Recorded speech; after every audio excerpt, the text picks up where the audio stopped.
और चलिए आगे बढ़ते हैं, बात कर लेते हैं महाराष्ट्र की, क्योंकि कल देखिए नतीजे आने वाले हैं, लेकिन उससे पहले ही महाविकास आघाड़ी में जबरदस्त तरीके से होने का संग्राम देखने को मिल रहा है। और संग्राम हो रहा है सिर्फ कुर्सी के लिए। बिल्कुल, ये संग्राम है सिर्फ कुर्सी के लिए, यानी कि कुर्सी की लड़ाई अभी नतीजे घोषित भी नहीं हुए, उससे पहले ही महाविकास आघाड़ी में शुरू हो गई है। एक तरफ शिवसेना ने जहां ये कह दिया है कि आपस में बातचीत कर हम तय कर लेंगे कि कुर्सी है किसकी, तो दूसरी तरफ कांग्रेस ने साफ क्लियर शब्दों में कह दिया है कि जिसके ज्यादा विधायक पुनीता कुर्सी उसी की। रिपोर्ट देखिए।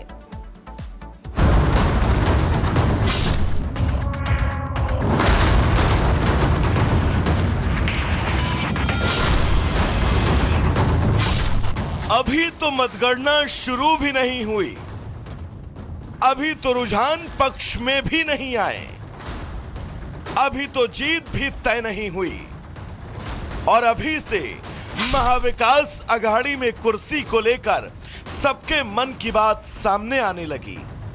शुरुआत कांग्रेस के धड़े से हुई, जिसने इशारों में यह पहले ही बता दिया कि सबसे ज्यादा विधायक यानी कुर्सी पर पहला हक।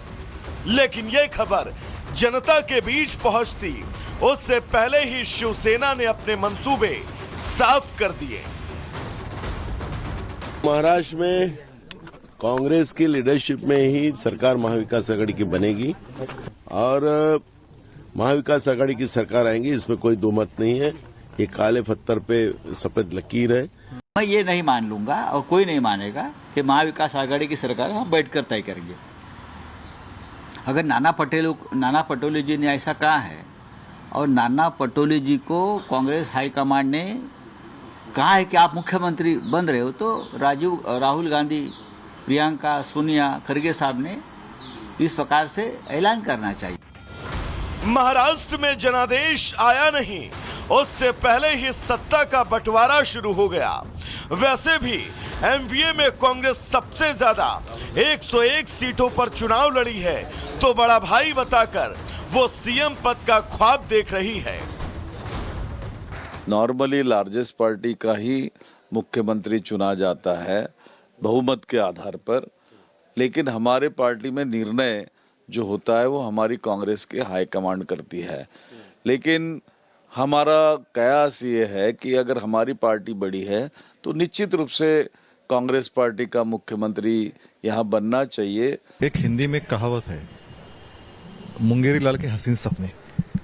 इसलिए संजय राउत हो या नाना पटोले हो, दोनों के सपने और मुंगेरी लाल के सपने, इनमें कोई फर्क नहीं है, क्योंकि सरकार तो यहाँ महायुति की आ रही है। जिस प्रकार से भारतीय जनता पार्टी, शिवसेना, राष्ट्रवादी ने काम किया है, लोगों का रिस्पांस मिला है और जो फीडबैक आ रहा है वो यही बताता है फिर एक बार महायुति की सरकार बन रही है। पीएम मोदी ने तो इस झगड़े की आहट पहले ही भांप ली थी। 8 नवंबर को धुले की रैली में पीएम मोदी ने पहले ही बता दिया था कि आखिर महाविकास आघाड़ी का क्या होगा। महाआघाड़ी की गाड़ी में वैसे भी ना पहिए हैं, ना ब्रेक है और ड्राइवर की सीट पर बैठने के लिए भी झगड़ा हो रहा है और चारों तरफ से भांति भांति के हॉर्न सुनाई दे रहे हैं। यहाँ अभी तो न गाड़ी है और ना ही उसे चलाने के लिए रास्ता तैयार है, लेकिन पहले मैं की जंग तेज हो चुकी है। महाविकास आघाड़ी के कॉन्फिडेंस की दाद तो देनी चाहिए, क्योंकि एग्जिट पोल में उनकी सरकार बनने के आसार कहीं नजर नहीं आ रहे।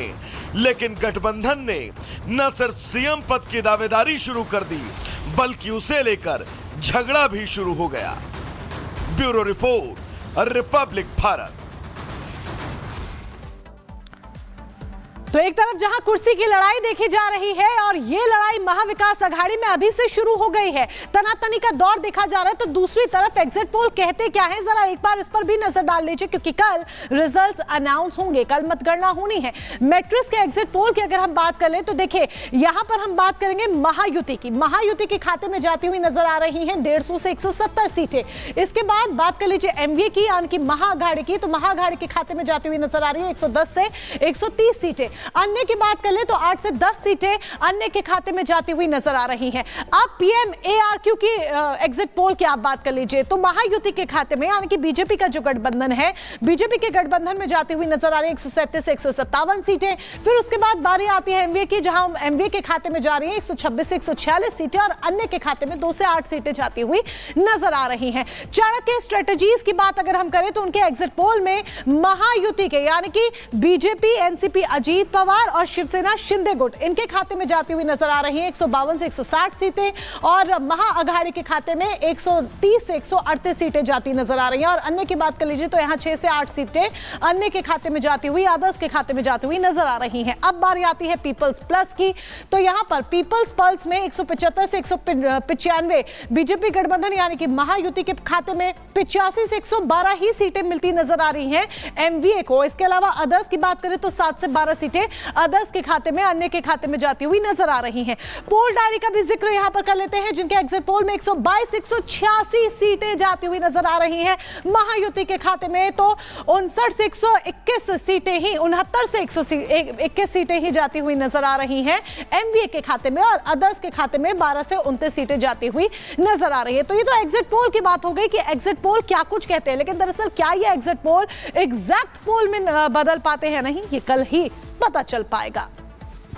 इस बीच एक बड़ी अपडेट भी आ रही है। बड़ी अपडेट आपको बता दें, बड़ी खबर ये बता दें कि अभी देखिए रिजल्ट्स अनाउंस भी नहीं हुए हैं, मतगणना शुरू भी नहीं हुई है, लेकिन उससे पहले एमवीए के नेताओं ने निर्दलियों से संपर्क साधना शुरू कर दिया है। जी हां, कल मतगणना होनी है, लेकिन उससे पहले ही एमवीए ने नेताओं से संपर्क साधना शुरू कर दिया है। उन नेताओं से जो कि निर्दलीय हैं, उन प्रत्याशियों से संपर्क साधना शुरू कर दिया। उनको लग रहा है कि जो जीत सकता है, जिसकी पॉपुलैरिटी ज्यादा है, जो अपने क्षेत्र में जीत हासिल कर सकता है, तो ऐसे में एमवीए सूत्रों के हवाले से खबर आ रही है कि एमवीए उन नेताओं से संपर्क साधने की कोशिश कर रही है, उन प्रत्याशियों से संपर्क साध रही है ताकि उन्हें अपने पाले में लिया जा सके। तो देखा जाए तो अभी रिजल्ट्स अभी स्टार्ट भी नहीं हुए हैं, अनाउंस भी नहीं, उससे पहले एमवीए के बीच ही जद्दोजहद जो है, तनातनी जो है और इसके साथ ही जो कोशिशें हैं वो सब शुरू हो गई हैं।